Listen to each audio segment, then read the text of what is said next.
Good morning, dolls, and welcome to Little Gretchen's workshop. Now that Christmas and New Year's are over, it's time to get back to work on the dress shop dollhouse. Now, this is the third floor addition, which I added when I raised the roof of the original structure of the dress shop dollhouse. There is a link in the description of when I did that. Now, this is the office area, and that brown paper bag is what I used to create my templates for the hardwood floors. Now, when I make my hardwood floors, I actually just use popsicle sticks, dolls. And in this frame, I'm just cutting off the rounds with my easy cutter. Now that I have all my pieces cut, I went ahead to start adding them to the paper bag template.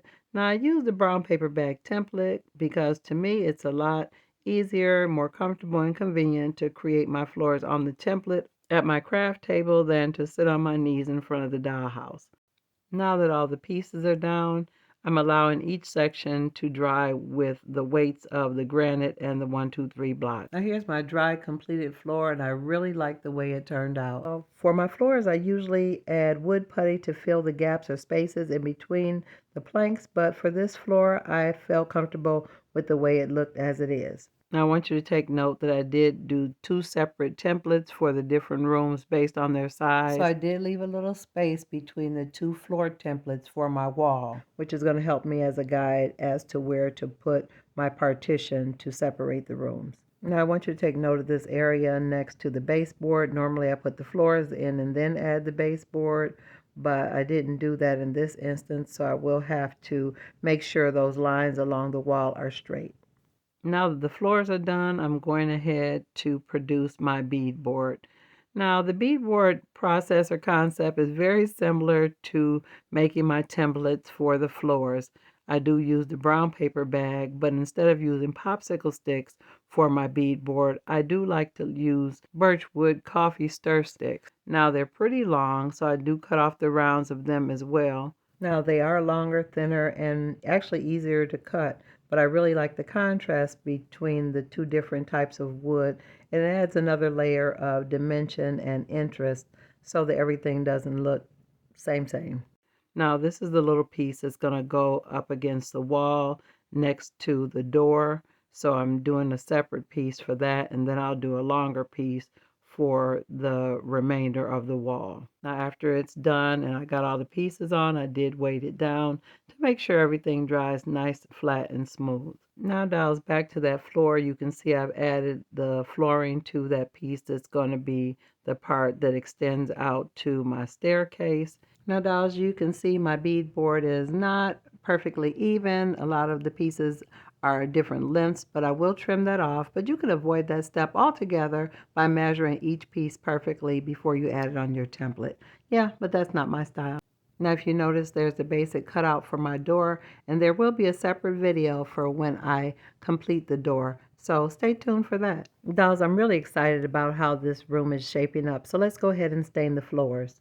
Now, when I started to stain the floors for the office, I added a darker stain to some of the planks at random because I kind of want to create more of a dimensional effect for the floor. It's not going to be real noticeable. It's going to be very subtle because the stain that I'm using on the other pieces is very close, and as it settles in, it's going to kind of like blend together, but I did want some of the planks to be a little bit darker. It's pretty subtle. Let me show you what I mean.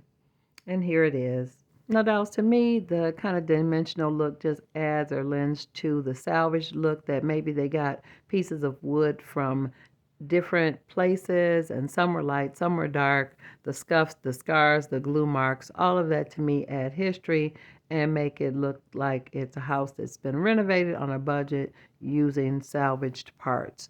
Now, doll, this is the edge of the floor that's on the side where the bedroom is. I need to notch out a part that'll leave room for the door jamb.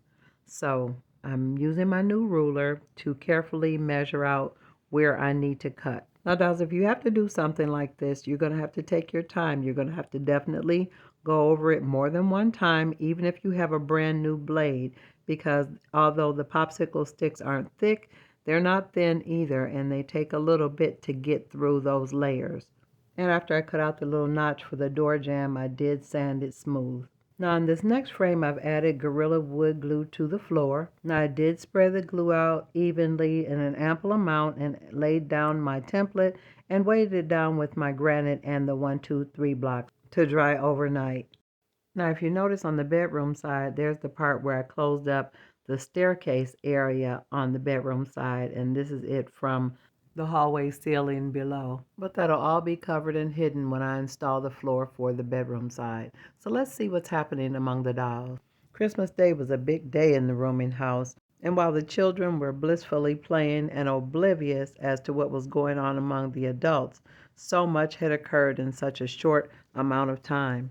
After all the excitement of Sadi actually officially asking Marguerite to marry him, the women whisked her off to the dining room to talk about the wedding plans. Although Marguerite was really excited about getting married, it was just too much focus on the plans for the wedding. She just really wanted to spend time with Sadi. But the ladies clamored on about the decorations and the cake and the dress and the food and the duties of a wife and babies. Marguerite really felt like some things were unnecessary. Meanwhile, on the second floor, Violet and Albert had just found out that they were going to be new parents soon.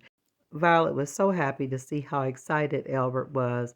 And finally, Aunt Janie told Albert he needed to allow Violet to get her rest. Aunt Janie stayed with Violet for a while until she went to sleep. As Violet drifted off to sleep, Aunt Janie wondered who would take over her responsibilities until after her baby had been weaned. There will definitely need to be a meeting among the women. At the same time, down in the cafe, the men were congratulating Sadi and talking to him about his responsibility and duties as a husband and one day a father, and that there would be extra work for him, and about his plans for housing and savings and the future. Suddenly, Albert walked in the room almost stuttering, trying to tell them about his wonderful news, trying to explain to them what he had just found out. And this news came in right on the heels of the conversation they were having with Sadi. Based on Albert's look on his face and the way he was talking, they knew it was something serious, but he was struggling trying to get it out. As they listened intently, trying to understand, he finally got out that he was going to be a father soon. When the other men heard, they began to cheer and shout as though he had hit a goal in a sporting event. All the men were laughing and cheering, talking about how much they had to celebrate with a new baby coming, plus Sadi and Marguerite's wedding. But Sadi was thinking, Albert just got married. He'd only been married a year. All this is happening within 1 year of getting married. When Sadi first came to the rooming house, everyone was calling Albert and Violet the newlyweds. It seemed like everything was just changing and moving so fast. Sadi stood up to congratulate Albert and to give him a hug. They had become really great friends over the past year, so he wanted him to know he was happy for him. Albert and Sadi were feeling the weight of their responsibility. Pop and Miss Betty heard all the commotion, and it continued. It didn't settle down. Miss Betty urged Pop to go see what was going on in the cafe, and they agreed that they would see each other tomorrow. Miss Vera and Miss Betty stepped into the dining room just in time to hear about all the plans that the ladies were making for Marguerite's wedding and the reception. And although Marguerite was happy that everyone was just trying to help and be supportive, but it was still quite overwhelming for her. Over the next few days, the men were working diligently to get the third floor of the dress shop dollhouse completed because there was work to be done at the rooming house to make room and more accommodations for Violet and Albert's baby, for more guests, and also Sadi and Marguerite after the wedding. So there was so much to do in so little time. Big Daddy, Alvarez, and Sterling were having a discussion about how they could make sure that the young men had plenty of work so they could make enough money to support their young, new, and growing family. There was also talk about another property to make room for more dolls. As Sadi and Albert were finishing up the project they were assigned to, at that moment, Sterling told the young men that Big Daddy had mentioned that this was probably the last day on this project, that we could wrap this up today and start working at the rooming house. Just then, Aunt Bess appeared at the door and advised the men that she had a new idea. Big Daddy asked her what type of new idea. She said she wanted the sewing room to be moved up here to the bedroom and the bedroom to be moved down to the sewing room. As the other men listened, Pop asked her, "When did you decide this?" She said, "About an hour ago." Big Daddy said, Bess, you just can't go changing things around. These young men have other things to do, and we have work to do at the rooming house. And Bess said, I understand, but I need this room because I need more space for my sewing. As she finished that statement, she turned around and didn't wait for a response, and she walked out of the door, closing it behind her. At that moment, all the men turned to Big Daddy with their frustration with Aunt Bess and all of her demands. Big Daddy admitted to the men that he didn't like the sudden change of plans either, but that it'd be best to just go ahead and move everything to keep Aunt Bess quiet. And after this, everybody will be too busy working on the wedding and preparing for the baby. He further consoled the men, letting them know that after they move this furniture, there's no more work to be done at the dress shop dollhouse.